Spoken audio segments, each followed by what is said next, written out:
attorney. I'm an arts and entertainment lawyer. I've been practicing for 6 years. Most of my practice now is nonprofit. They're very good about, give or get, and also, their own independent contributions. So that's a big piece of it.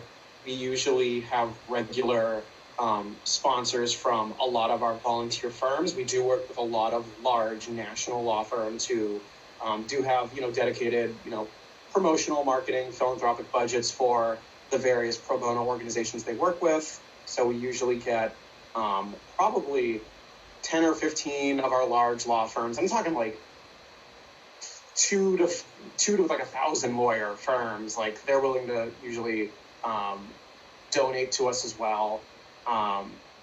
We get individual donations, but I'd say the lion's share usually comes from our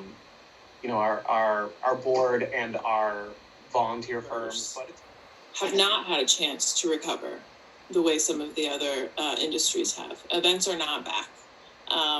So they're posting their work and they're getting creative on how they're making sales. And I encourage folks that if you're in the market for a bowl or a trash can or a piece of jewelry or a comedy performance, look to the artists and look to the creatives, because they're producing incredible work. And that's what I've really learned, is that I don't need to go to Target to buy something. I need to buy something that I find really valuable to myself because I love it. And the place that you're going to find that is on Instagram or on these sales sites where the most beautiful work is being made and displayed. And again, about bringing people and having them feel welcome and safe and happy down there, right?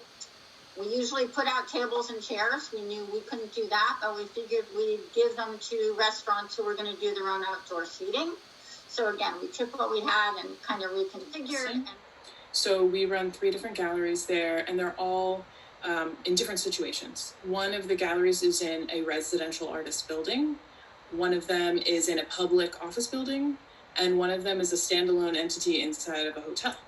So when COVID started, we had to make 3 different decisions immediately on what we were doing. And I think we closed on March 11th. We decided that was the safest thing to do, particularly because we only have a staff of 2 people.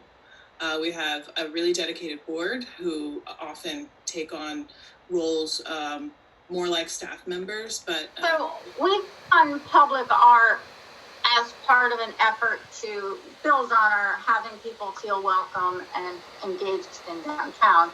And we've primarily done it in a couple of ways, but always in partnership with other people.